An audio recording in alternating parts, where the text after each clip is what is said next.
Van, if you can hear me, can you start the webcast up for us? Leanne, do you do the election anyway? It's not me, Yes. right? Yeah. Okay. So sorry, we were just giving, Councillor Jaworski's just joining us. So if we can just hold on a second, we'll get him in. All right, excellent. Thank you. There he is. Okay, thank you. Hi, Dave. Okay, so welcome everyone to the Economic Development Committee meeting. Due to COVID-19 pandemic, our meetings are practicing physical distancing and all councillors are participating electronically. In order to ensure the meeting functions smoothly, there's a need to establish a few ground rules. Please remember to mute your phone or your device. And if you're on a phone, which I don't believe we have everybody on a phone today, so we're okay. But in an attempt to speed things up, we've assigned movers and seconders where appropriate, and those will be read out. So we will be using the yes and no vote buttons for voting. If that fails, we will conduct a vote in person by each person. You'll be called on alphabetically. Regardless of the voting method, the results of the vote will be stated. And if at any time you want to speak to a matter, please raise your hand. So since our last meeting, we decided we should have a permanent chair for this committee. So I'm going to start off first by taking roll call, and then we will get into the election of the chair. So Councillor Erb. Here. Councillor Galloway. Here. Councillor Harris. We know that Councillor Harris had another commitment right now. Councillor Jaworski. Here.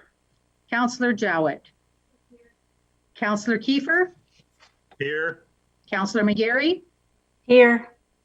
Chair Redmond. Here. Councillor Verbanovic. Here. So all members except for Councillor Harris are present. So to start off the meeting, we're going to do the election of the chair. So I would entertain nominations for chair of the Economic Development Committee for the term of council ending November 15th, 2022. Councillor Redmond, moved by Councillor Redmond. I'll second it. And sorry, can I have a name, please? I nominate Helen Jowett to be chair of Economic Development Committee. Thank you. I'll second it. And Councillor Kiefer seconding. Thank Are you. there any further nominations? Seeing none, if I could close those nominations, and we will elect Councillor Jowett unanimously as chair of Economic Development. Congratulations. Councillor Jowett, would you like me to conduct the vice chair nominations? Okay.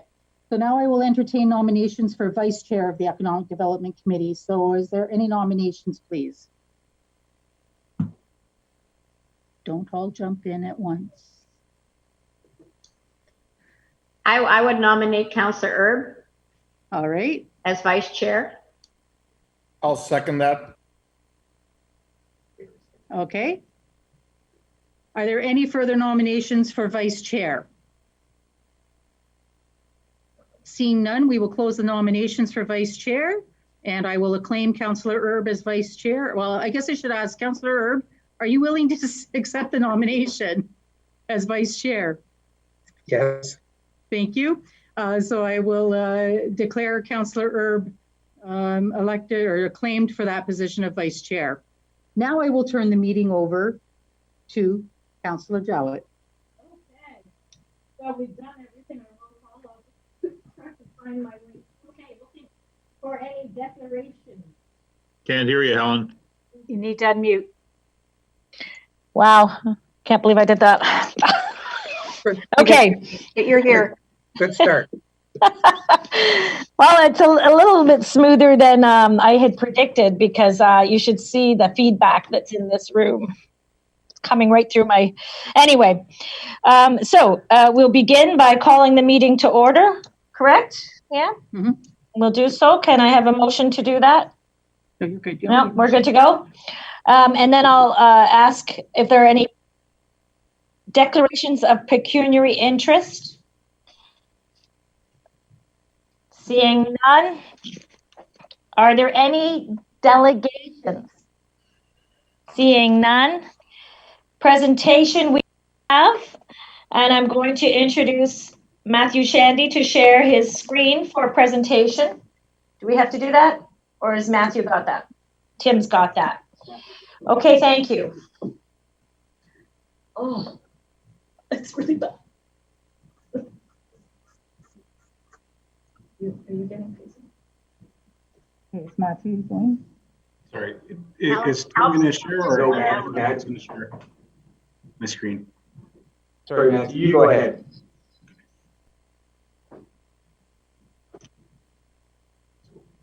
If we don't have to talk anymore, you don't need to use the headphone if there's an issue with it. It's only if there's multiple. Okay. First, I should say, Rod, I don't know if you wanted to give any opening remarks before I get going. Well, just very briefly, thank you very much, everybody, for giving us the opportunity to provide this overview of the economic development planning work that's underway right now with the area municipalities and our business partners, and also to provide the update on the aerospace strategy process, which we have well underway right now. I think it's timely and important to talk about the way that area municipalities and the business partners are collaborating to support an economic recovery strategy. And Matthew's going to start there with the overview presentation. I think there was a package or a document which summarizes the approach in your package. And we can take any questions after the presentation. Chair Jowett, I was wondering, I'm thinking that we'd probably stop following the first presentation for questions and then proceed after that. Yeah, okay. All right, over to you, Matthew. Okay, so as Rod just mentioned, the three-page framework that you received in your package yesterday is reflective of the presentation I'm going to give right now. It is a framework of, it's a,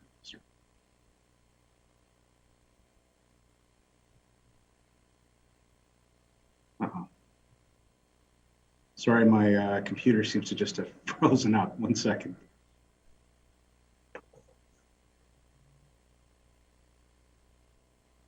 Okay, yeah, there we go. Sorry about that. So yes, as we start to think about how we support businesses in Waterloo region moving forward, we've started to give some thought to an economic recovery framework. And so what we wanted to do today was share with you a high-level framework that in partnership with the area municipalities and some in Waterloo EDC, we've put together a bit of an outline for us to build out in the coming weeks and months as we look at how we can best support businesses in Waterloo region recover from the impacts of COVID.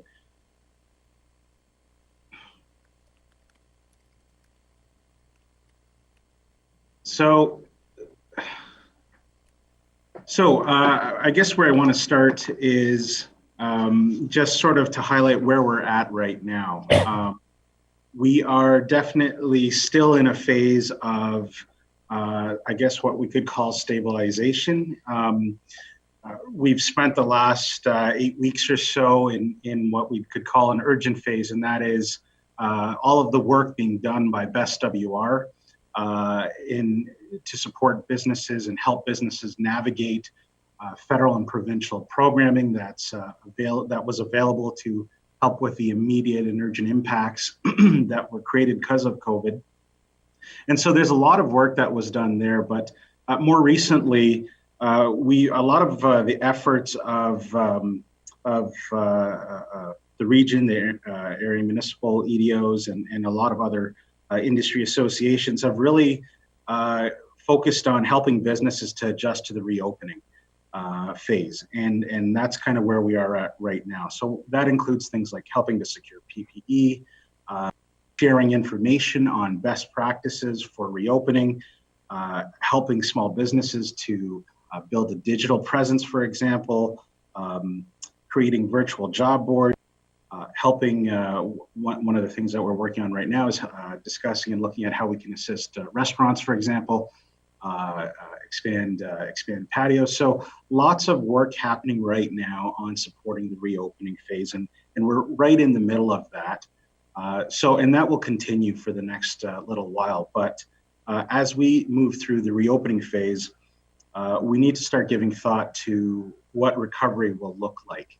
And that will also evolve. And so the area municipalities in the region and Waterloo EDC have talked about is, what is that? Putting together a framework to start with, and something that we can then further build out as we hear more from industry, as we engage industry on what some of their biggest challenges that they're going to face over the coming months and potentially longer. And how do we, as particularly as the region and area municipalities, respond to that?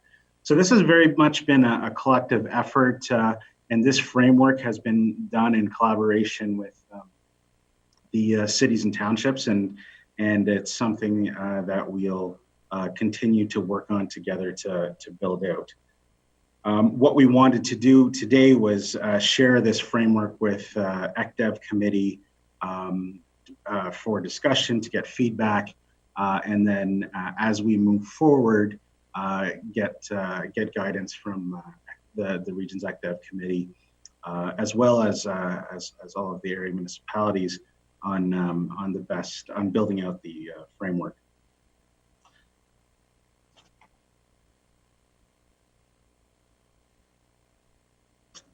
So again, you can also refer to the 3-page outline that's in your package, but I'm just going to summarize some of the key components of that.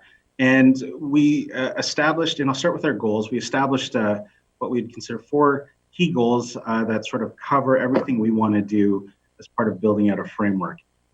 Obviously, the first thing is, as we move forward, as businesses reopen, we want to do what we can from the municipal perspective to minimize, obviously, closure of businesses, loss of businesses, loss of jobs,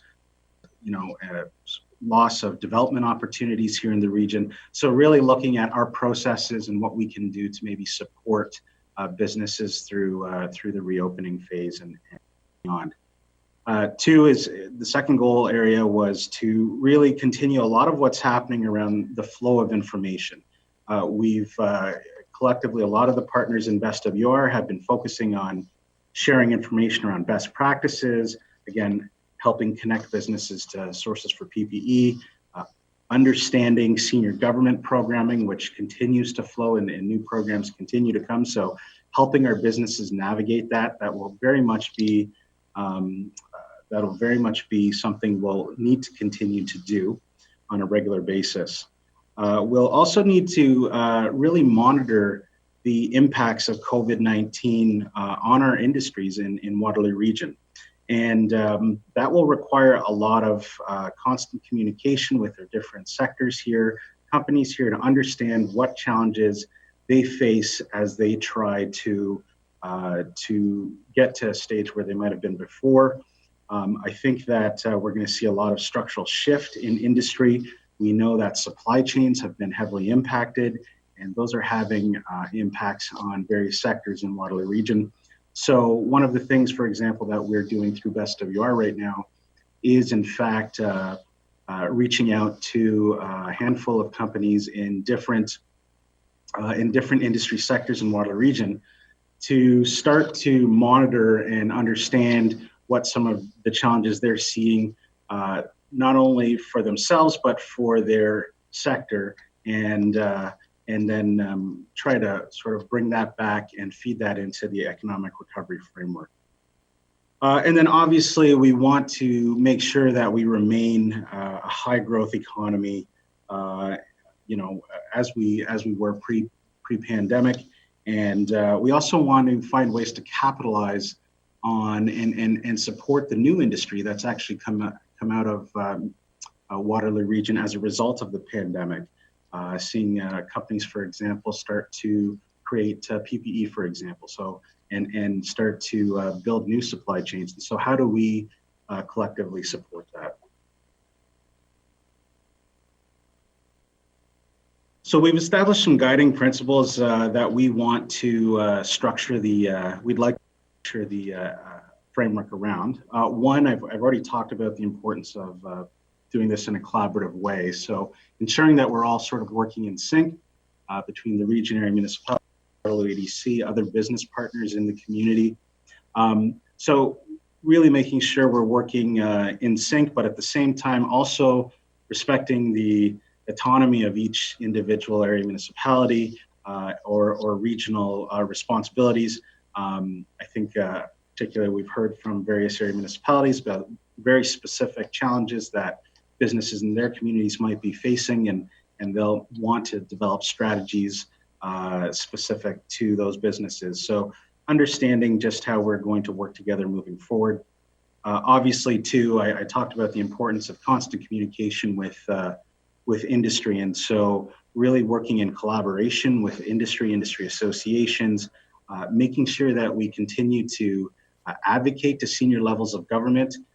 Really, we've been talking about as Best WR in many of its roles may start to wind down. How do we maybe continue on with some of the subcommittee roles as we move forward? So we're kind of looking at how that kind of evolves moving forward and how we continue those advocacy efforts on an ongoing basis. Can I just stop you for 1 second? It looks like Chair Redmond would like to make a comment. I think, is your hand up? It is, but I'll wait till Matthew's done. I just want to Okay. get in line. Okay, sorry about that. Okay, sorry, Matthew, go ahead. And so then the other area that we want to look at is strategic initiatives. And so again, we want to look at and identify actions for short-term and long-term to support economic growth. And I gave the example of new industries that have emerged here. So how do we build a framework for support around that? And one of the things that we hope to come out of our regular communications with industry is really being able to identify and have evidence to support the actions that we would want to create and recommend moving forward with in an economic framework. So really having evidence-based, in order to make evidence-based decisions, having the proper data and informed and having the information available to structure our framework. And then also we want to be coordinated on as more stimulus programs come out from senior levels of government, how do we make sure we're best ready to respond to that, and how do we make sure our businesses can take advantage of that? Also from the municipal perspective, from an infrastructure perspective. So making sure we're ready for that.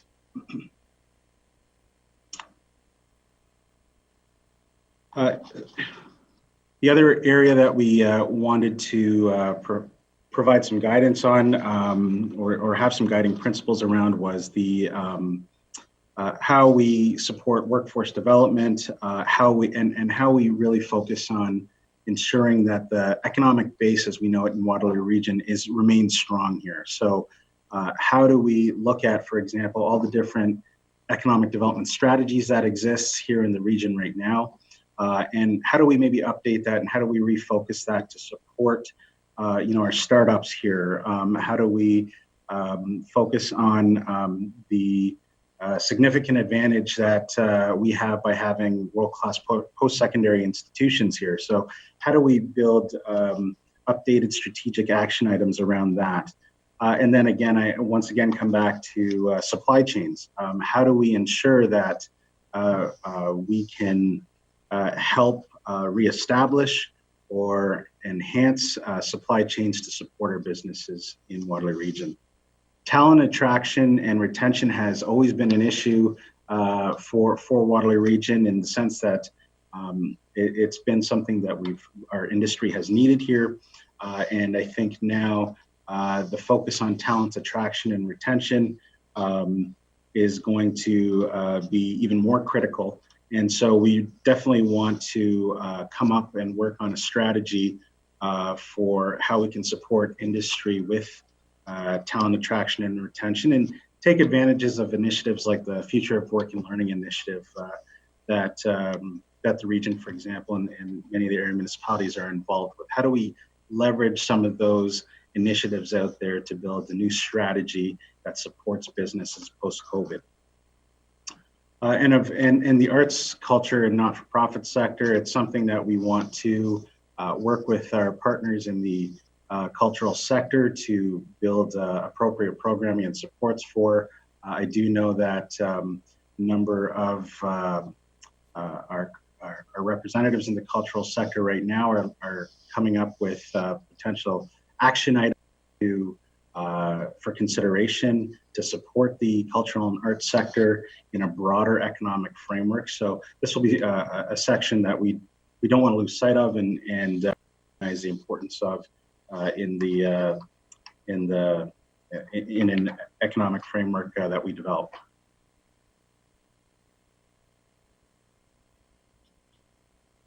So I've just to wrap up here, what I've done is I've just given you a few examples of what some of these actions might focus on in the 4 areas that I just mentioned. Talking about small business recovery outreach. So, we've been doing a lot of work with our Small Business Enterprise Center right now to reach out to small businesses here and understand the impacts that they've been facing, and ensuring that they get as much support as possible. Many of you are aware of the restaurant map that was created. Talked about, for example, the initiative to look at expanding patios. So we're doing this all together, all the area municipalities and the region working together really closely on these initiatives because it affects us all, but I think it really does fall within the municipal realm. So taking a leadership role together on that.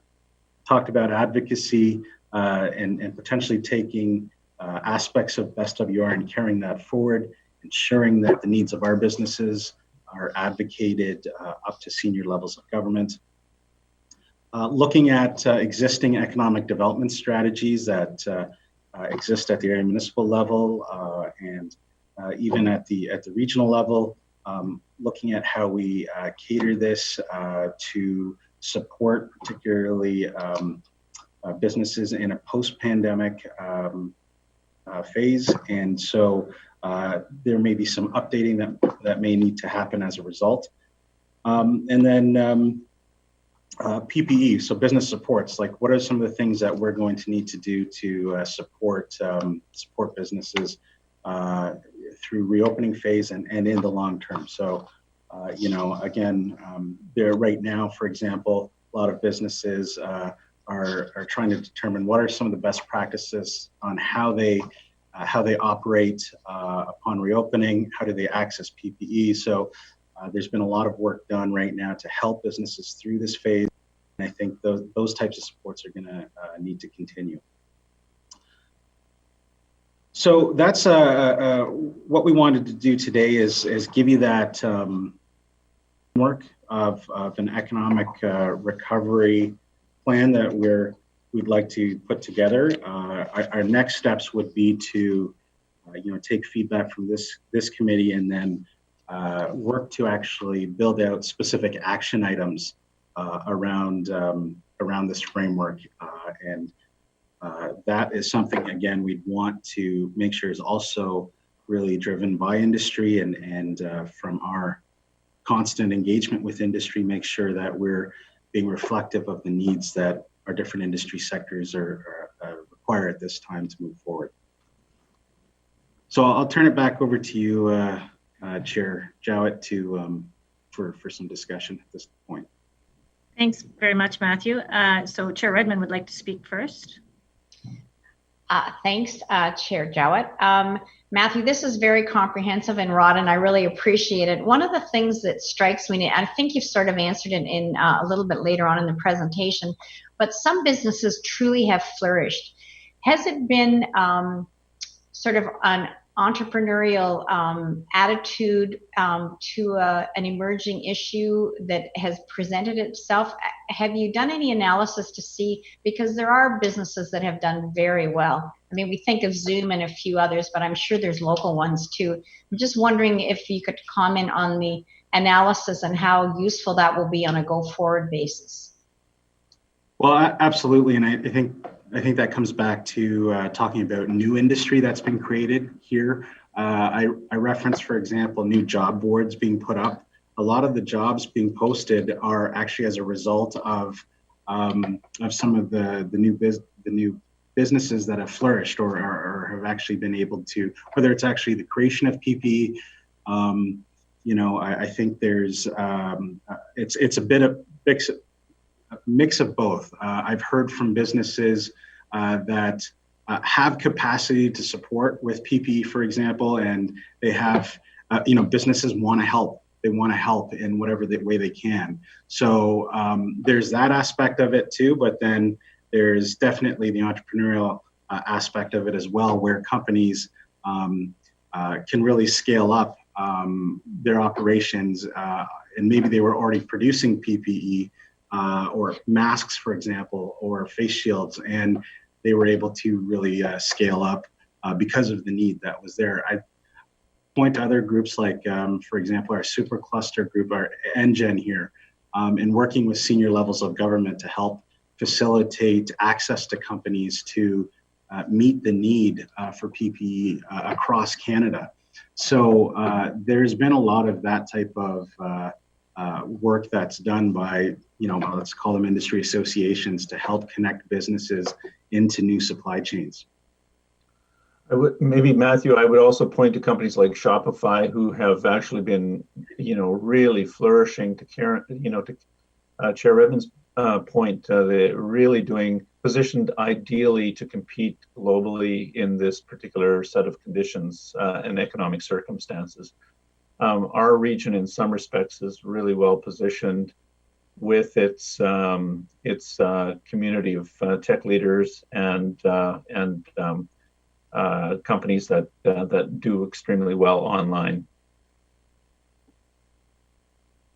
I think that's a good point, Rod. And I think I think we all saw that Shopify took over the Royal Bank as the most valuable company in the country. So after the pandemic hit, so I think that shift to the digital world has really, again, created some structural shifts. And I guess if I could just indulge me just a comment, and I guess I'm just wondering, and it sounds like there are some takeaways that you can generalize to other emerging Shopifys or other businesses that would have those components as we go forward in the medium and long term. So it's sort of, what are the takeaways from that, I guess? Yeah, and I would say that's part of what we want to do as building out the economic framework. There's a lot of lessons learned, I think, through this process, and a lot of new, I think just understanding about what our capacity is and what the capacity of some of our businesses is. So how do we bring that forward into a new economic framework moving forward? I think that's going to be a part of the fundamentals of building this out. Thank you for that. Councillor Kiefer, you're up.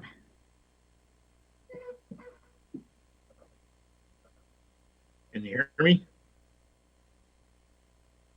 Thank you for that. And thank you, Matthew and Rod, for the presentation. I think it's so important that we have a game plan or a framework, as you call it.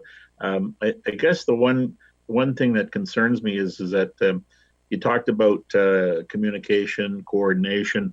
Are we well enough prepared staff-wise to deal with the framework? You mentioned the two chambers and the best WR. Well, best WR, of course, is dissolving. So, I mean, who's going to coordinate all this, and will we have enough staff to deal with all these things? Yeah. So I think through you, Madam Chair, I think one of the things we're going to look at again is the capacity of each economic development office, and I think actually it goes beyond that too. When we're talking about, for example, supporting the cultural sector, the arts sector, that requires other divisions at the region and area municipalities and other external organizations as well. So I think there will be definitely supports to build this, to execute on this plan. I think we'll be better informed when we come back with the next steps. When we develop strategic action items, we will be able to determine what type of resourcing that would require. So I think that's something that will evolve, and I think that's something we'll come back to the committee with. Well, I think that's going to be key, and it's going to be important because you know, I mean, you talked about the companies that are booming through this, which is great, but there's so many that aren't booming, and so many that may not even recover from this thing. So I think we have to be on top of this particular framework to make it go, because it is important. So thanks, Matthew. Chair Jowett, I might just add to that right now we're seeing a tremendous amount of goodwill and collaboration amongst all of the economic development partners in the region.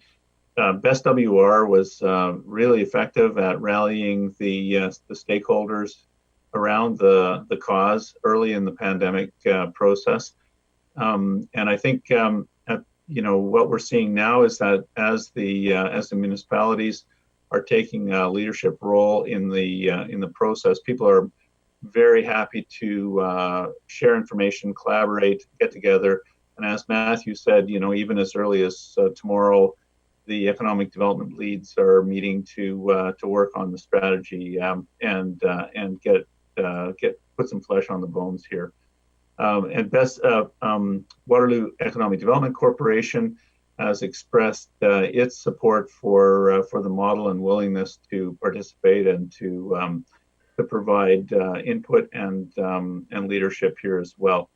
So this is truly an all hands on deck, and where our relatively small complement of economic development team members at the region are augmented by the very significant resources across the region. Okay, Mayor Jaworski.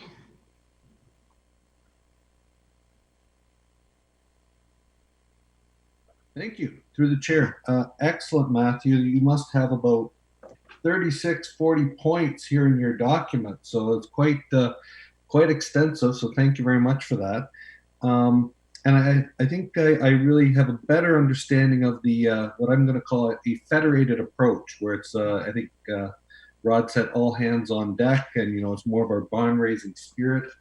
My understanding is Best Waterloo region is going to morph rather than shut down or anything like that. But you just touched on it, Matthew. Your team. I do know it's a small but mighty team. But maybe explain how that might work with your team, because I do know Ryan and that. Tell me a bit more about how this is going to affect your team. How do you see that? Well, I first of all say that I don't think it's just the region's team. Again, it's all the it's the City of Waterloo team, it's the Kitchener team, it's the town Woolwich team. This is going to affect us all. So making an economic recovery framework a priority now is something that we have to do. And so I think this will definitely take up, more of our time, and we'll have to look at how much resourcing and time we put towards this, but it is definitely a priority. And so it's not just going to be the region's team. We're doing this very much in a collaborative way, all of the offices together. And so part of building out strategic action items, that process will identify who's going to sort of lead and work on what type of action items, and whether that's one of the cities doing it or one of the townships doing that, another action item. It's going to be sort of one big team of economic development and business partners providing these supports. So I think everyone on my team will be definitely providing some type of support to some action item that will be built out in this framework. And I'm fairly sure that that type of model will apply to the different economic development offices across the region. And I then can add as well, Councillor Jaworski, Corey Bloom has been playing a leadership role in pulling the framework together at the City of Kitchener. Matthew is our point person on it here at the region of Waterloo, and I think you'll see a small group come together to play a larger leadership role for across the strategy. And then we would like to be able to bring the strategy here, vet it with this committee, do some brainstorming with this committee as well as our stakeholders, and make sure that that this particular group of councillors is fully engaged in the monitoring and support to the implementation plan for the strategy as we move forward. That's one of the things that we'd like to hope to get some support for with our Economic Development Committee. yeah, thank you, Rod. Actually, my next question was more towards you in your background, both at the region and then previously in the lower tier role. Convince me this is workable and nimble. I think it is, but I just want to hear your viewpoints from your current role and your past role, that this will be a nimble, fast-moving framework, because we know businesses need help fast. Oh yeah. So the encouraging thing for me is that there are so many people mobilized around these challenges already. For example, Minto Schneider at the Waterloo, WRTMC, Waterloo Region Tourism Marketing Corporation, the Chambers of Commerce focusing on their small business and their business clients. Tony Lamatia and his team are determined not to take their eyes off the foreign direct investment ball, and make sure that we continue to support inbound investment, which is a pretty significant opportunity for us in the next few years. So I guess what I'm thinking is that the fact that we already have a really well established group of stakeholders and leaders in economic development and business support that's positioning us quite well to respond quickly to the situation. And for me, the best example of that is actually Best Waterloo Region, where immediately upon finding out we were going to be completely overcome by the pandemic and declarations of emergency, the stakeholders rallied around, advocated strongly and passionately and with great information to fine-tune economic support programs for the business community. So I think the proof of the pudding is in the eating. We've seen rapid responses so far, and we've seen people collaborate. So I'm pretty confident that our stakeholders will work together to deal with this set of challenges as well. And you know what? I maybe one further point on this. We saw a couple of truly remarkable things take place over the course of the last decade. The Waterloo region was the fastest rebounding urban economy in the country coming out of the 2008-2009 recession, and we were also completely absorbed the impact of the downsizing of BlackBerry over the course of the period 2011 to 2015. And through that entire period, our entrepreneurial community created more jobs than were lost through that downsizing process. Many of the people, as you know personally, were redeployed right into the startup community here, right into the tech community in the Waterloo region. So we have as a region the ability to absorb massive shocks and to come out swinging and stronger than we went into those shocks. Thank you, Rod, and thank you, Matthew. Two closing comments on things that I want to make sure we have eyes on as we build this framework. Certainly, one would be higher education, and as you know, a lot of international students, and this impacts every single one of our communities because people can live anywhere, but if they're not coming here, they're not living anywhere, and that is an impact to our local economy. So I would like to see that on the list, Matthew. And then Rod, maybe one in your planning role, the commercial space marketplace, how businesses use space going forward. How much space do we need? I know this has surely been on your mind, but I do think that this needs to be part of it. And it's going to be certainly pan-municipal issue, and businesses like Canadian Shield just got started. All of a sudden they need more space. They look throughout the region. So this is going to impact and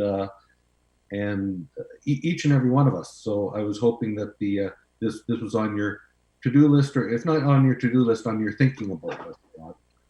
Yes, absolutely. I think the question around higher education is a very serious one. I think post-secondary education is a vulnerable sector here because of the travel restrictions, particularly, and the importance of foreign students in our education community here. It's not at all clear how this is going to play out, but it's certainly something that we need to pay very close attention to. The impact of working from home and the journey to work and the demand for office space is really an interesting situation. We see quite different strategies playing out amongst major companies in the Waterloo region. OpenText is dramatically downsizing its real estate holdings and having a lot of people working from home. Google is actually taking the opposite approach. They want to make sure that their people have an opportunity to collaborate in person. And once we move into the post-pandemic period. So how this ultimately plays out across the economy is still to be determined. The one thing that encourages me is that we have not seen any companies yet say, they don't want to be in the Waterloo region because of what they've seen play out here. So far, our companies, our major corporate partners, have expressed their determination to make it work and build solutions here. So that's very encouraging. We do have, as we discussed with council in the last cycle, that we were interested in working with the University of Waterloo to try and understand how some of these how the pandemic may affect some of these larger questions about working from home, the journey to work, and the impact on land use planning and infrastructure and so on. So that work has commenced, and by the middle of August, we hope to see about 12 white papers on various topics related to the impact of the pandemic on planning and infrastructure and economic development in the Waterloo region. So that should position us to be pretty well informed when we move into the fall. I think that's all we can ask for, Rod. Thank you. No further questions, Chair. Thanks, Dave. I should just add to your concerns. I've just read an announcement that Conestoga College just issued 60 full-time staff layoffs. So that's kind of the beginning of some of the hard questions we're going to have to be prepared for going forward, especially in this regard. So when it comes to the higher education that you had mentioned. So I think Jim Erb is up next. Thank you, Madam Chair, and thank you, Matthew and team for this very detailed report. Early on in one of your slides, when you were referring to Best W region, I think it showed that there were 84 people involved in somehow in the structure. And my question is, going forward with what you're recommending, while this steering committee is comprised of some staff and politicians, where will the stakeholders be brought in that are representative of the community through the BIAs, the chambers of commerce? Because in your report under assumptions, you refer to some of that. So my question is, how do we involve the stakeholders in this conversation? At what level will that take place? Well, I think those stakeholders are going to be absolutely critical to building an economic framework. I'll come back to my statement about understanding the impacts of COVID on various sectors here. So that dialogue and will need to be done through many of those stakeholders. The other thing is a lot of communication goes out through those stakeholders, for example. So, you have the chambers, for example, they have their membership base and they're able to communicate various programs and how to access programs. And so what we plan to do is continue to have them at the table through this framework process. They will be part of feeding into the structure of this. So when we talk about going out and talking to industry, a lot of it will be done through those types of groups like the chambers, industry associations, who represent individual businesses throughout the community. So I think it's just the area municipalities taking a bit more of a leadership role on certain initiatives, just someone driving it forward. And so I think they'll still all be at the table. I just think we'll look at the region and area municipalities, and particularly for the things that we may have, approvals over. For example, I talked about the example of the patios, for example, extending patios for restaurants. Well, that was something that was brought forward by the Tourism Corporation.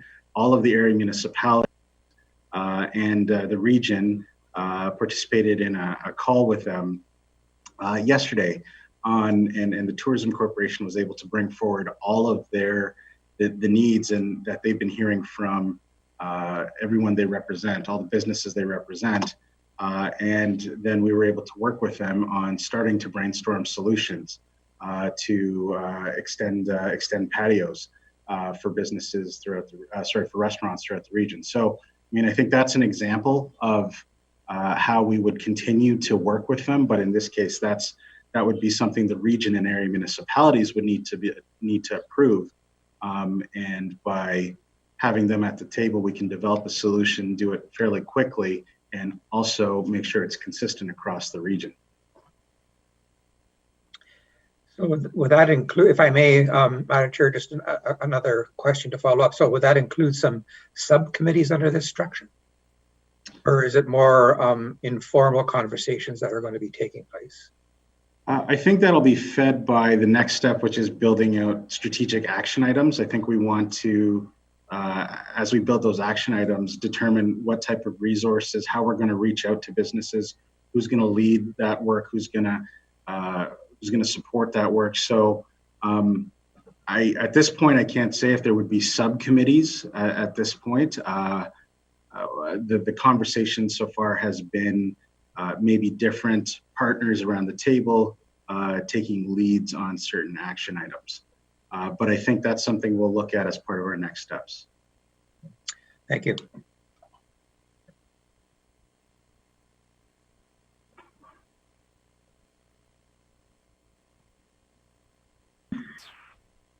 Thank you for that. I'm looking for Mayor Verbanovic next. Thanks, Helen. And thanks, Matt and Rod, for the great job that you guys did on the presentation. I think a number of the questions that I was certainly going to ask have been raised already, but I think just building on Dave's points, it is my understanding too that best SWR at this point isn't shutting down. It's simply transitioning. So the leadership group, as I understand, will continue doing its work, and really that coupled with this framework really speaks to the barn raising spirit, I think, of Waterloo Region and how we approach everything.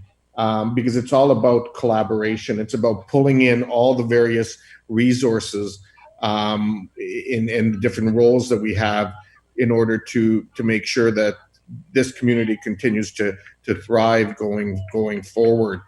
As I look at this framework, it really is built on, and correct me if I'm wrong here, on the roles that have sort of been identified from when we originally created Waterloo Region EDC. So, the region is primarily focused on the East Side lands, airport, the aviation, and aeronautical industries. The Waterloo EDC is focused primarily on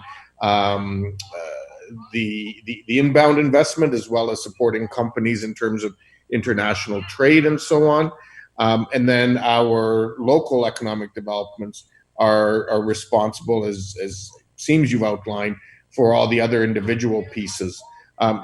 Is that correct, or is something shifting here? No, I'd say that's absolutely. I think that's how we've been operating to date, and that's kind of the framework that was outlined in the Waterloo Region Economic Development Strategy, and so we continue to build on that.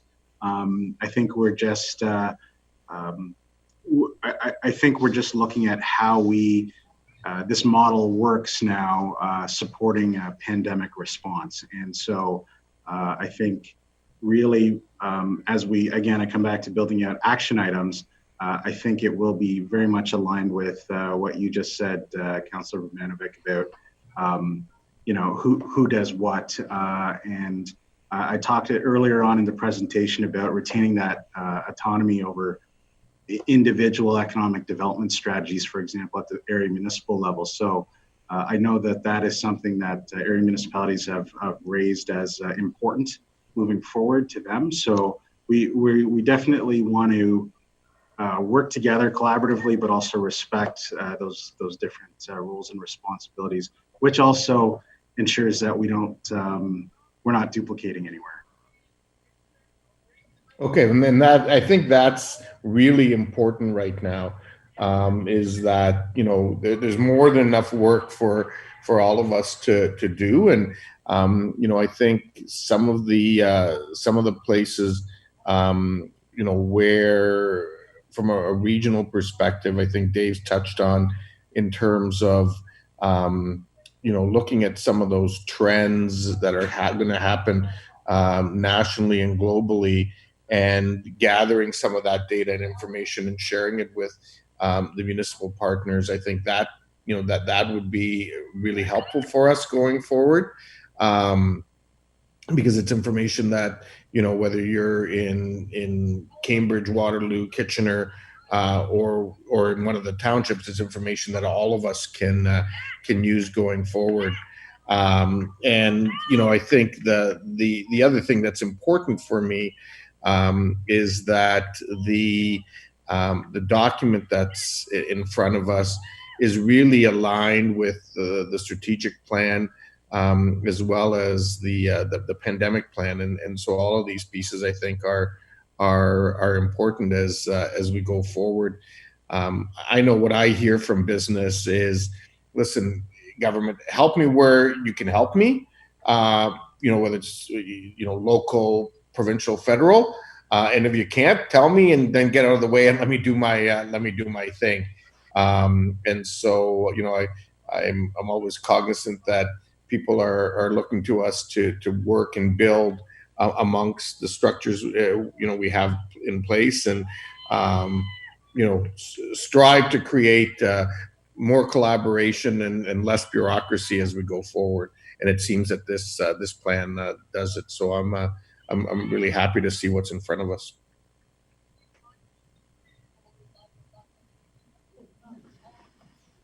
Thank you for that, Barry. Councillor Kiefer. Hello. Can you hear me? Hello. We can You hear can you. hear me. Okay. Okay. Sorry. Yeah, I just got a quick question here. Just for clarification, I think for my clarification anyways, maybe some of the others, but what role do you see the committee and the regional council playing in this framework?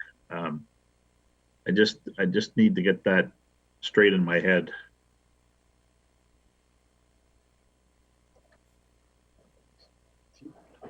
Rod, Matthew, do you want to take? Yeah. I can take a first shot at it. Matthew can add. We want to use this as a strategic and policy oriented committee. Matthew is the group is going to be working hard over the next little while to put some flesh on the bones, as we've discussed. We want to bring that back to the committee, get some feedback from the committee about the directions that we're moving in. Hopefully get some ratification for those directions, as well as to discuss some of the challenges that we're going to be running into. The question of resources has come up.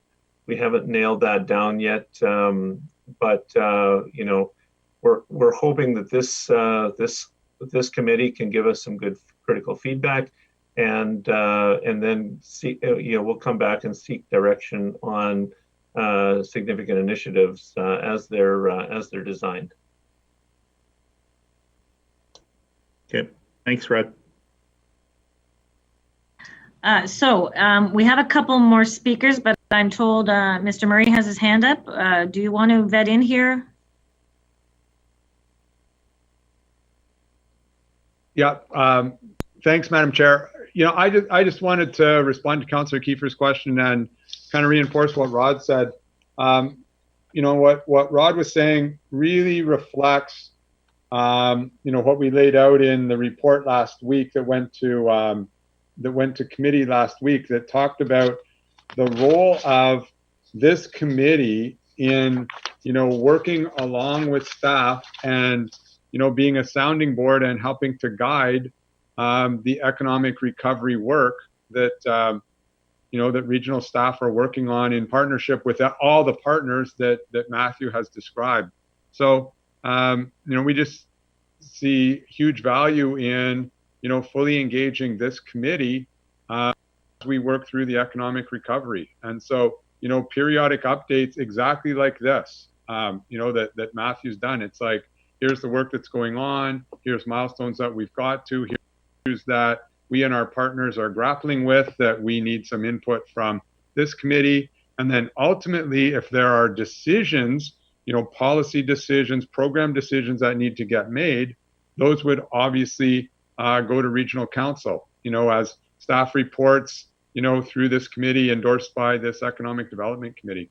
So I see, huge value in this committee, and then, any big policy program decisions, all of regional council needs to be involved in that.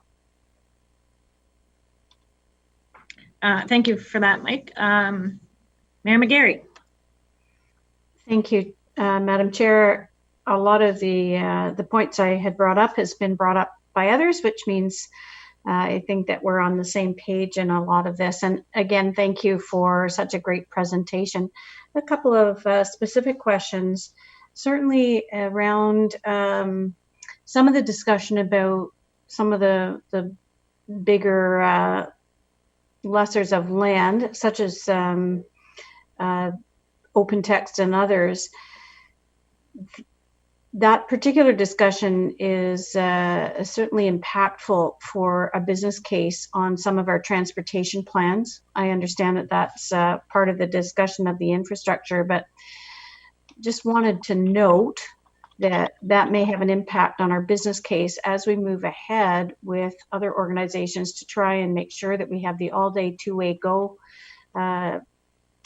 continuing to keep on track, and also to ensure that we have the phase 2 LRT coming to Cambridge. And, you know, when we look at how organizations may come out of this and maybe not have as much office space downtown, when we look at some of the impacts on post-secondary education programs that are going to more of an online offering of their courses, it does make me want to keep an eye on how that may impact our transportation system moving ahead. I also just wanted to ask a question about how this group will interact with some of the economic development resources that we already have in the region, such as Waterloo Region Economic Development Corporation and our local municipal economic development department. So is there a particular way that this committee will interact and collaborate with other area economic development departments? Well, I think one of the things that we're trying to do as a collective is this same discussion and presentation, you know, City of Cambridge staff, for example, would bring forward to the Cambridge Council. I think we're all trying to make sure everyone is in the loop and part of this discussion, but we're kind of looking at it from the perspective of every group would sort of be reporting up to their councils or various committees. And so I think that's kind of the structure we're hoping to go for here, and then bring that any feedback back to the joint group of Regier, Municipal, Waterloo EC group that would continue to build this framework out. So I think that's sort of the approach we wanted to take, and sort of that's sort of why I'm here today, is sort of as part of that broader group reporting to the region's Economic Development Committee. Okay, thank you. If I may, Chair Jowett, just speak briefly to Councillor McGarry's question around, or point around, about transportation, the impact of the changing working from home and journey to work challenges that we are observing on key pieces of infrastructure. I think this is a really important point. Our intention is to keep our eye firmly on the establishment of two-way all-day GO services to the region of Waterloo.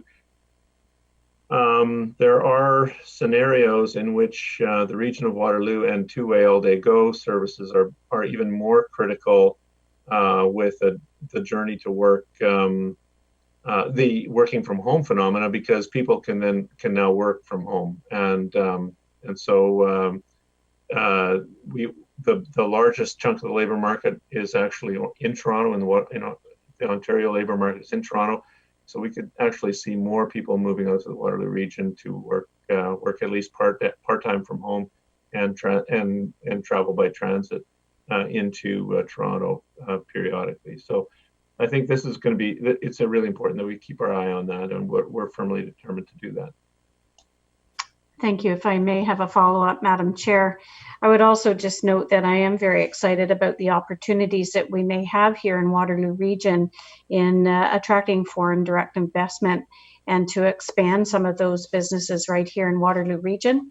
I think that based on some of the comments that Tony Lamantia and others have said, that there is a move, I think, internationally to look to safer jurisdictions who have managed fairly well with the pandemic, and not only keeping the numbers lower than other jurisdictions around the world, but also our healthcare system, I think, is an attraction for some of those businesses. So I am excited to see that there are opportunities there that may sort of balance the impact of some of the bigger companies that are choosing to have their employees work more at home.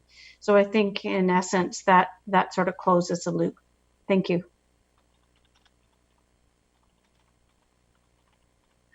Okay, thank you for that. So that was a very fulsome discussion and much appreciated for the great presentation, Matthew. I believe our next presentation is Rod Regier. And Rod, just a moment, I have it here somewhere. You're going to discuss the aerospace and aviation strategy for us, please.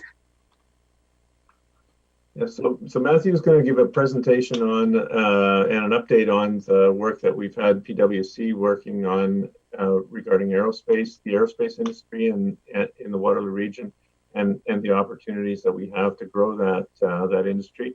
It's a fairly significant industry, flies definitely under the radar, so to speak, and something that we feel is definite strength for us as we position the economy to evolve in the next few years. So Matthew, over to you on where we are with that strategy. Okay, yeah, thank you. So the back in November of 2019, we, just as a recap, we started this process of looking into what the aerospace and aviation opportunity for those sector, what the opportunity might be here in Waterloo region. Originally came to us from some of the post-secondaries and some of the local businesses saying that, you know, there is an opportunity here and we should look into really clearly identifying if there is something we can build on as a community here and turn Waterloo region into a leading hub for aerospace and aviation. So we undertook this project. We retained PwC to help do some research and help identify what that opportunity might be for us. And so we've been working with PwC over the last few months on having conversations with local businesses here, identifying what the overall market opportunity is and the market outlook globally in Canada, in North America, looking at what the opportunity might be for Waterloo region compared to other communities or cities or jurisdictions across Canada. And so doing that comparative analysis. And then also just identifying what our strengths and our gaps are. And then how do we move forward? So that's been work that's we've been quite busy with over the last few months. It did take a bit of a pause because of COVID. So we were not able to finish our interviews with some businesses. And we also had a second industry roundtable planned that was also paused, but we are now in the process of switching those to virtual interviews and virtual roundtables. So things are picking up again to finish out the strategy work. What we wanted to do today was provide you with some of the initial findings that we are starting to see come out of this work, and also some of the feedback. It's all based on feedback we've heard from companies here in Waterloo region as to how we should move forward. So very much industry focused and industry based. And I think I'll just point out that one of the things we identified through this process is that we have over 40 aerospace and aviation companies right here in Waterloo region. That is not something I knew about. I didn't realize it was to that extent at the start of this process. So very as part of this process, we have actually interviewed over 50 local businesses in the aviation and aerospace industry here. So very much everything we're hearing is based on what industry is telling us how we should proceed to build out this sector. So where I wanted to start was just to let you know about some of the work that we're doing on sort of this comparative analysis. It helps us identify what our opportunity might be in the Canadian market, and then also what that means for us in a global supply chain as well. So we've selected a few other cities that are in aerospace and aviation, and have sectors that are growing right now. And we looked at what are some of their strengths and what are some of the assets that they have that have allowed them to grow their aerospace and aviation sectors. And then we've looked at what we have here in Waterloo region, and that's sort of how we determine what some of the opportunity might be for us. So really I'd say from this very busy slide that you're looking at here, I just wanted to give you some of the key observations. All of the other communities here, being Winnipeg, Hamilton, Toronto, Montreal, they all have specific workforce development programs to support aerospace or aviation. So when we talk about talent supply, this is very key in building up the sector. Aerospace companies, we've heard it directly from aerospace companies here and companies that are going through site selection processes. They look to go to communities where their talent needs can be met locally, and local organizations, academic institutions can help meet that need, have specific training programs. They can help companies actually further build skills of existing employees there. So this is really a key. If you look at all these other communities here, they have specific tailored programs that meet the needs of this sector. Another thing that all of them have is very specific research and development capacity. For aerospace manufacturing and aviation, there's rapid and continuous advancement. So going to a community that can support with research and development, strategic partnerships with, for example, post-secondary institutions can be made. That is essential to aerospace companies. And the other thing that stood out in this comparative analysis is the importance of infrastructure to move both people and freight. And so going through this process, we've learned that companies not only need to move their talent and their people, get in and out, but having access to, for example, rail, an airport, major highways. These are very important when we're talking about global supply chains in aerospace manufacturing. So there's strategic infrastructure in all of these communities that allow those sectors to connect into global supply chains. And if you look at this next slide, we've actually gone to that next stage of saying, okay, we're not actually making a comparison between us and, for example, Toulouse or Seattle, but we wanted to see what are some of the characteristics of those very mature centers around the world where there are advanced aerospace and aviation sectors. So, everything that you just saw and I just talked about on the Canadian slide, you still see here when you're looking globally at these major hubs. They're just more advanced, and they've become more advanced over time.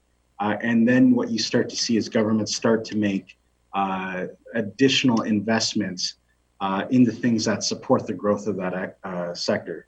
So for example, Alabama, for example, they are making significant investments right now in their highway systems connecting to the airports. That's where Airbus North America headquarters are. So they're really making that type of investment now because they're at that more mature stage in the development of their sector to help continue their communities or their hubs continue be global hubs in the aerospace sector. So we've gone through this process and we're still going to finish this out, but these are some of the initial things we've started to see in communities where there's been building building building the sector. The thing is that Waterloo region actually has a lot of these characteristics. It's just not quite tweaked in the way to support directly aerospace and aviation. And so, for example, when I talk about the talent workforce, well, obviously we have world-class post-secondary institutions here. For example, the University of Waterloo with its engineering capacity, yet they don't have a specific aerospace engineering program there. And if you look at some of the other communities, that capacity exists. So, you know, what opportunity is there? We've had some conversations, initial conversations with the universities and college here to talk about what would it take to create a new program specifically focused at this sector.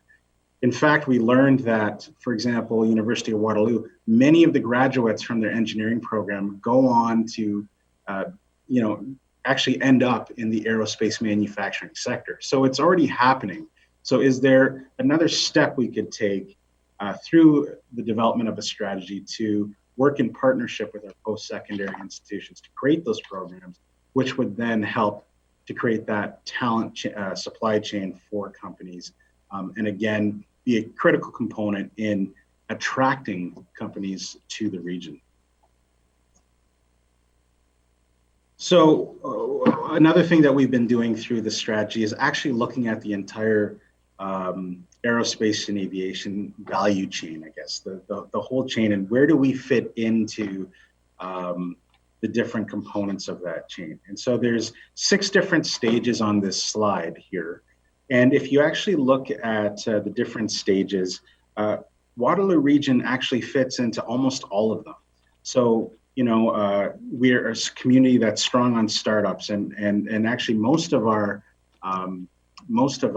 companies in aviation and aerospace are small to medium-sized enterprises. We have the post-secondary institutions that are already doing quite a bit of research and development for OEMs and tier ones. You know, we are looked at as a community of innovation and ideation. 2 weeks ago, many of you are probably aware of the announcement and partnership that Lockheed Martin made 2 weeks ago with AI here in Waterloo region to help Lockheed Martin look at how they can use artificial intelligence in their in many aspects of their product development. And so, you know, I think we are viewed as that. So how do we further enhance that?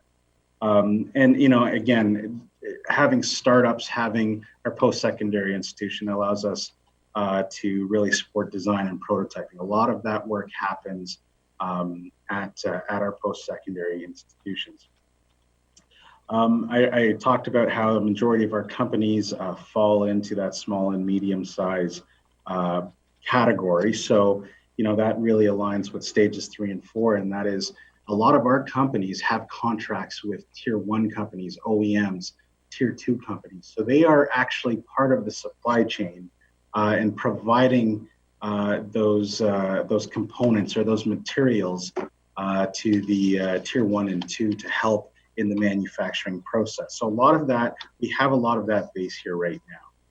Stage 5 is actually the area that we're not in right now, and that is we don't have a tier 1 or an OEM here in Waterloo region.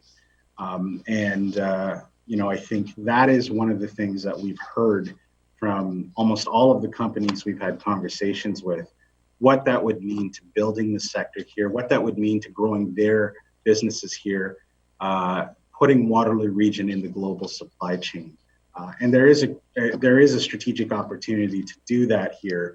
So it's hopefully taking aspects of this strategy and putting that in front of a tier 1 or OEM to help them realize what opportunity exists here. And then, of course, we are also here already involved in maintenance and repair of aircrafts. You know, having YKF here, the airport, there is some of that work that's already happening here. But there's an opportunity to further develop that and even look at training and development of the maintenance crew, for example, the crews that service the planes and do that maintenance work.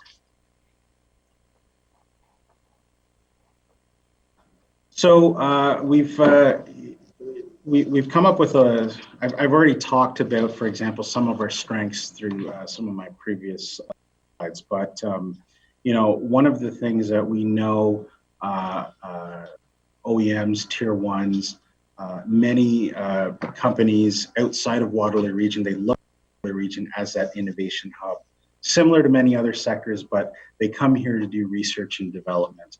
And our post-secondaries are a real anchor for us in that being able to bring those companies here and put us on their radar.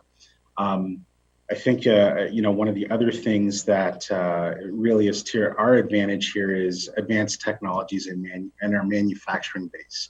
We continue to make advancements in advanced manufacturing, and that knowledge, that talent base is here, which is something that aerospace companies take note of.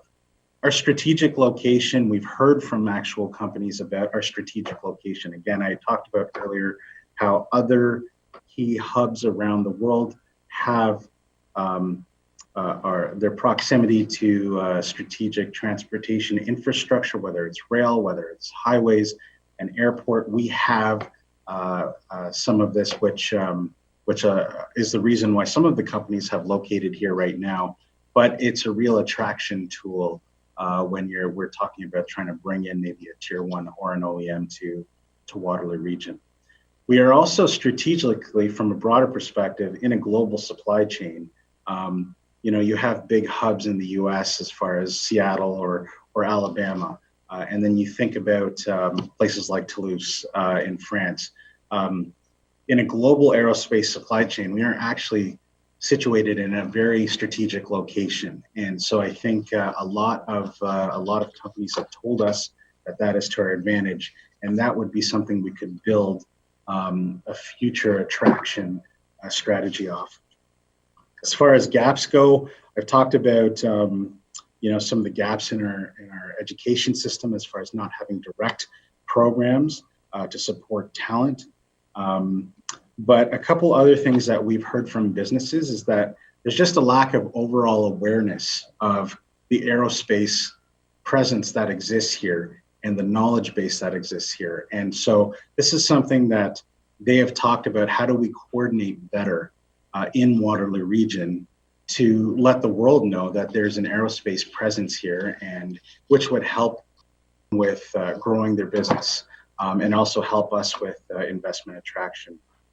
So this is something that we're giving some thought to, but we've been hearing from many businesses here that being sort of a deficit of ours. And also there's some struggles around commercializations of new products and technologies here. So looking at how we work with businesses, how we maybe work with senior levels of government on commercialization programs to help businesses in Waterloo region. So when we talk about what our unique value proposition, I think there's 4 areas that we're starting to land on, and you know, this is still in development, but again, this is sort of what's bubbling to the top right now. One, the startup ecosystem that we have here, that is really in many ways attractive to tier ones and OEMs. And so how do we continue to support the startup ecosystem here, particularly those startups in the aerospace and aviation sector? We actually have a number of them, and they are growing, but how do we give them some specific support, help them to tie in and lock into larger global supply chains that exist, help them connect with tier ones or twos as to build their customer base. But that is a strategic advantage to us. We've already talked about the R&D network that we have here. And so how do we continue to build on that and make us a global leader in aerospace and aviation R&D? The engineering talent here, that has caught the eye of many aerospace companies outside of Waterloo region. And so again, how do we work with our post-secondary institutions to maybe develop some specific programming to support that talent need of businesses? And then finally, I've also talked about our strategic location and what value that plays for us as well. So one of the things that we're doing right now is I talked about how we're going through a process of switching some of our interviews and our roundtables with industry to a virtual setting to finish out the strategy work. But the other thing that's obviously come up in the middle of this is COVID-19. So we are also, as part of our next steps, having conversations with businesses as to the impacts of COVID-19 on our business community here in the aerospace and aviation sector in Waterloo region. Understanding that we have a lot of startups and small to medium-sized enterprises, they may have taken a bigger impact, because of supply chain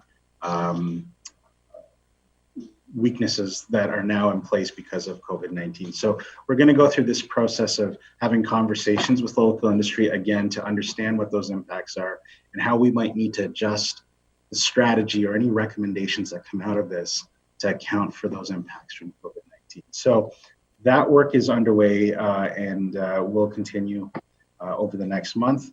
One other thing I wanted to point out is we're also going through the last stage of this strategy work is actually doing an economic impact analysis of a tier 1 investment or an OEM investment in Waterloo region.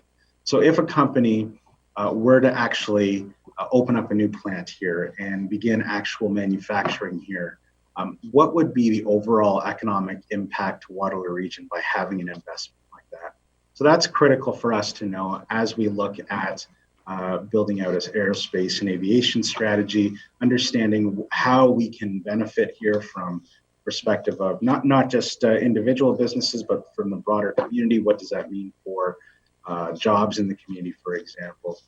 So that work is about to begin right now, and that's sort of the last phase of this project. So we'll be coming back once we're getting close now to we're in the last stage of the overall strategy development work. What we wanted to do today was just provide some of these initial findings that are that have come our way so far, but we'll be coming back with a more fulsome report and sort of all the final observations and recommendations as part of a follow-up meeting. So that's the update on our aerospace and aviation strategy, and I'll turn it back to you, Madam Chair, at this point. Well, thank you so much for that, Matthew. Very comprehensive. I'm sure you're going to hear that numerous times. We'll move directly to Councillor Kiefer. Thank you, Madam Chair, and thank you, Matthew, for that very, as the chair said, comprehensive program. I just wanted to bring to the attention of everybody that we have a regional community aerospace facility right now at the airport, and I'm not sure how many people are aware of it. It's at the Cadet Youth Development, and they do simulations on aerospace training. And I spoke to Matthew about it before, and there may be something that we could utilize with that. I've toured this building and they're set up many times. It's very educational, and I have nothing but good things to say about it. But I'm surprised that not many people know about it, and it needs to be told. The story needs to be told. Let's put it that way. Like I said, they just reading one thing here. They say. Using practical hands-on aerospace experiences to encourage youth to seek their future in Canada's aviation and aerospace industries. That's sort of their mantra for doing this type of thing. But Matthew, you spoke about the educational factor. Here's a real set-up program that that is involved in the aerospace program, and not too many people know about it. So I just thought I'd throw that out there. I would like to have at some point in time that you get together with the people out there at the Youth Cadet Center to have a look at that. And I have got another question, if you just bear with me here. Oh, what percentage of regional staff are being dedicated towards the aerospace industry, or is it too early to make that commitment, Matthew? Well, as you know, I think there's been three of us that have been really sort of working with PwC on this work here. I will say that one of the things regional staff have taken the lead on is actually doing the interviews with the over 50 companies. We haven't, the consultant has, PwC hasn't really, they've helped us develop the questions and the format, but it's been regional staff who have been, leading all of those interactions with businesses here, which I think is really important if we think about how we move forward in building those relationships. So that's really, I guess, at this point, I think as far as what comes out of the strategy, there'll be some recommendations on how Waterloo Region moves forward, and who has a role in helping to build out and execute the strategy. So I think that some further information on that once we finish off the strategy development work. Well, I think you're on mute, Councillor Kiefer. Sorry, can you hear me now? The other thing, Matthew, that I wanted to talk about was with everybody's heard about the 60 layoff at the Conestoga College, and just wondering how that might impact the needed skill trades. Especially when we're talking about an aerospace aviation industry like this, I could see that there's many jobs that could be had at some point in time, and how I don't know if you've given much thought to that, Matthew, but I just throw it out there. Yes, absolutely. When we talk about aerospace manufacturing in particular, the skilled trades are critically important to that. The skilled trades campus up in the East Sidelands is a strategic location. We've had conversations with Conestoga College about this opportunity. I think those will continue as a result of this strategy work, because they could play a critical role in helping to meet this talent supply.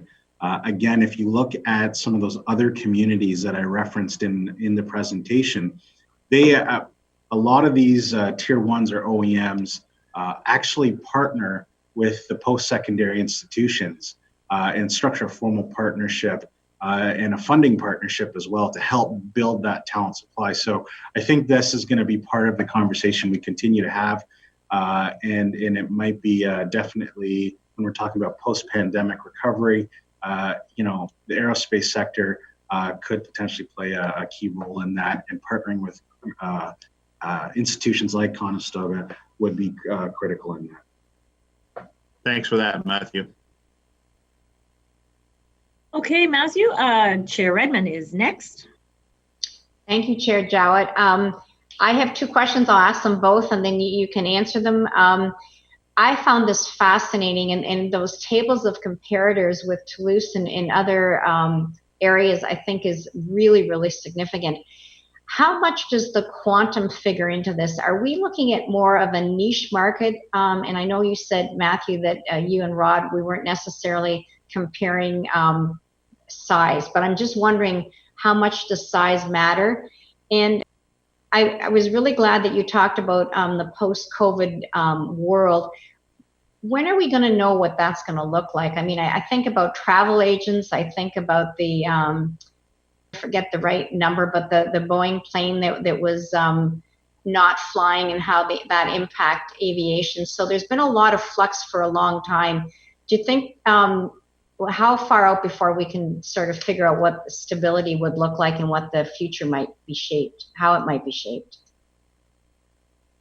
Well, I can start, and Rod, if you have any additional comments, you can jump in too. But as far as this Boeing 737 MAX is what I believe you're referring to, and we have heard that it's been public that production is going to actually be resuming on the MAX, and so I believe that might actually be underway now.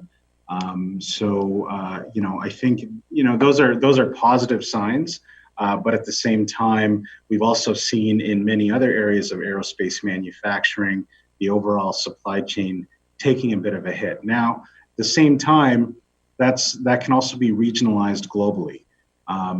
we do know that while the aerospace industry globally continues to see challenges, the impacts are maybe felt differently in, for example, North America as opposed to in Europe.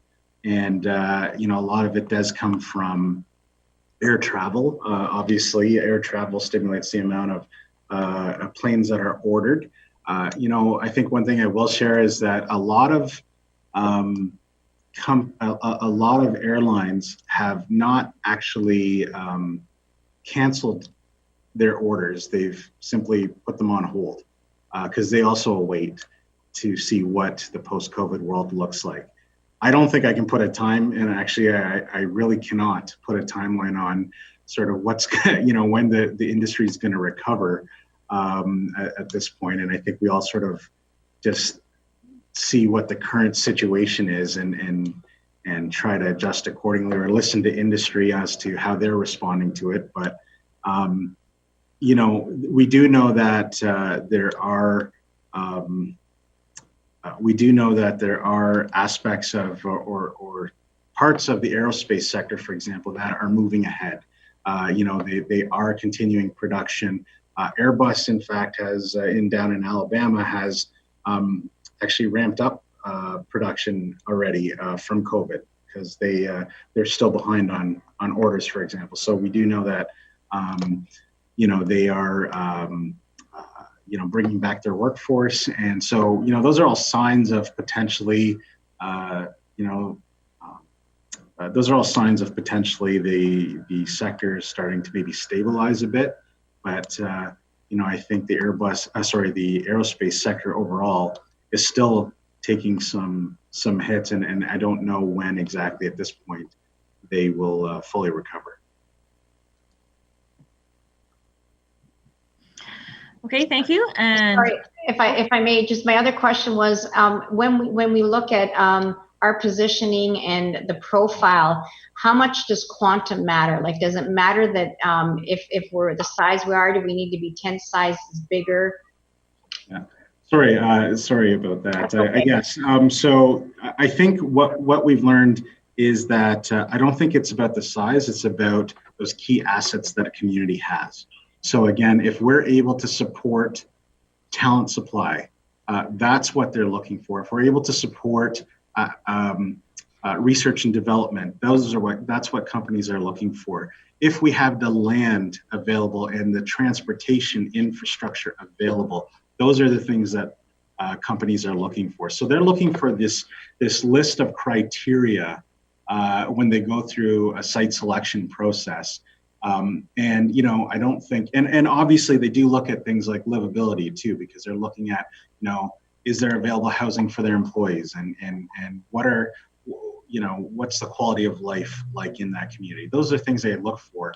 So I wouldn't just say it's solely based on size. I think it's if a community has all the criteria that they're looking for, that's sort of the process they go through when they're trying to select a community. When a company is trying to select a community to make an investment in. If I may, Chair Jowett, just add that the Waterloo region exists in southern Ontario in close proximity to the Toronto Aerospace cluster.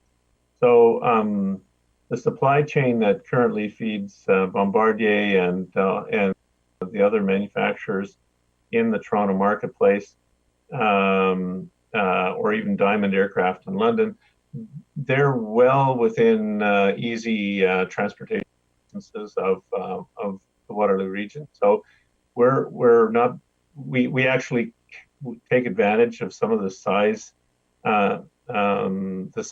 advantages that the rest of Southern Ontario already benefits from, and particularly the Toronto marketplace.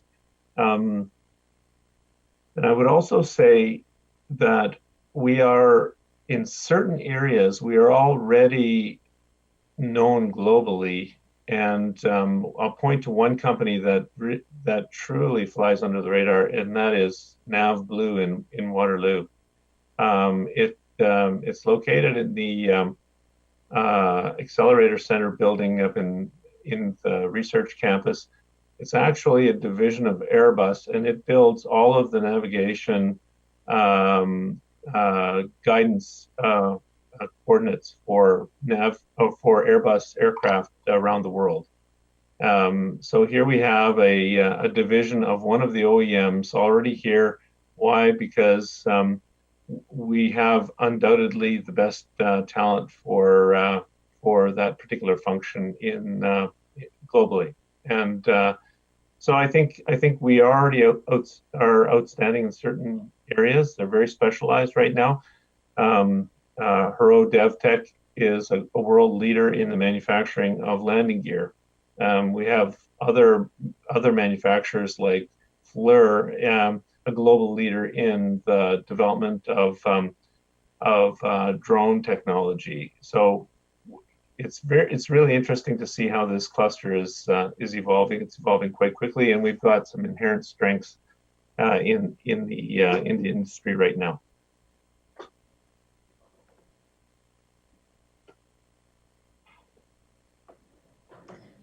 Mayor McGarry, you're up. Thank you very much. And I would like to say that for the TVO Political Blind Date episode that I did in February, we focused on advanced manufacturing in Cambridge.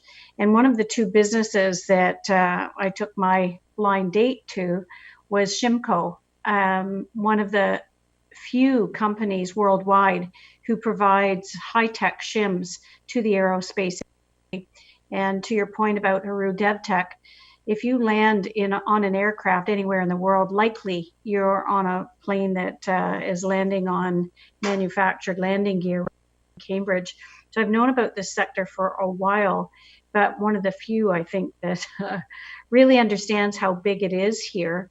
But it gives us the opportunity to continue to grow it and to really look to what we can do economically to continue to attract these businesses. One of the things that I was going to talk about that Councillor Kiefer has already talked about is the post-secondary education opportunities that we have with Conestoga College, for instance, and others to continue to develop programs in order to service this industry. And I was very pleased to hear from President Dr. Tibbetts about the 25 Reuter, or the building that they've just purchased, in order to put through all of their trade programs to continue to build upon this. So they are going ahead with continuing their renovations on this building in order to continue to open up all of the trades in this one building, looking at further programs that they can serve in here. So again, I think just support that this group and that all of us keep our eye on the ball and continue those conversations with Conestoga College, University of Waterloo, to ensure that the programs that we need, the skilled trades that we need, are certainly being looped into these discussions to ensure that we've got that unique sector right here in Waterloo region. So I would have asked a question, but Carl Kiefer has actually preempted me on that, just supporting everybody's participation at this point. Thank you, Mayor McGarry. And I believe next is Mayor Verbanovic. Thank you very much, and I'll just be very brief because I think a lot of the major things have been said. Great, thorough presentation on the work that's been done, thus far, and starting to build out this plan. Matthew, in terms of both of these presentations, it'd be great if you can send them to us so that we have them. But I'm just wondering, are we going to be sharing this with the rest of regional council, or what's sort of the intent as next steps? Because I think it would be helpful to ensure that the rest of council is familiar with some of this. So I think yes. So first, to your first question, yes, we'll make sure that everyone on the committee has a copy of this deck, and then yes, I think once we finish the strategy and have the full report, I think we'll plan to do a presentation to all of council with an update on a full overview of the project and all the recommendations coming out on how we can build this sector in Waterloo region. Yeah, I think this would be helpful because, as we know, I mean, all of council, to different degrees, has a fair bit of interest in the airport, and it is something that's had been topical over the years in the broader community. And I think as we continue to move forward, particularly with some of the items that you're talking about, it's important that we continue to build the support base, both amongst council as well as amongst the community, in terms of the things that we're doing. I think one of the things that's going to be interesting to monitor as you look at sort of how the industry, comes out of COVID on the other side, and depending on who you talk to, some are saying 2 and 3 years, some are saying it'll take as long as 10 years till we return to what flights used to be. But I'm also hearing that airlines are looking at offloading some of their older equipment more quickly, getting some of the smaller stuff that they don't need to fill as much. And so I think there's a whole industry there that potentially may actually grow in order to help make the industry more sustainable. And this is showing that we could be very well positioned with what we've got in place and what we're hoping to put in place to really grow that.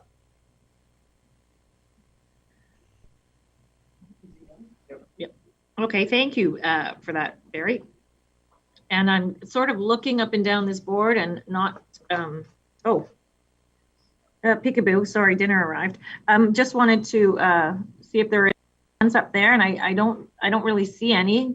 Have we exhausted all the questions then at this particular point in time? If so, okay. I think that's it for our presentations, and there's no information or correspondence to receive. I'm going to look for other business at this particular point in time. Is there anything else from another business perspective here? Okay, seeing none, I think the only motion that we're looking for is to adjourn, and it's written here for me, moved by Councillor McGarry, seconded by Councillor Kiefer. And I'd like to see a show of hands. Or yes, perfect, thank you, sorry for the confusion. Carried unanimously, I'm being told, so thank you very much, everyone. I'm looking forward to seeing you all very soon after I finish this amazing dinner that Leanne and Tim made me in the kitchen. To share. Virtual. Right. I'll see you guys all very, very soon. Bye. Thank you, Madam Chair. Thank you. Good Thanks, job. guys. Good job.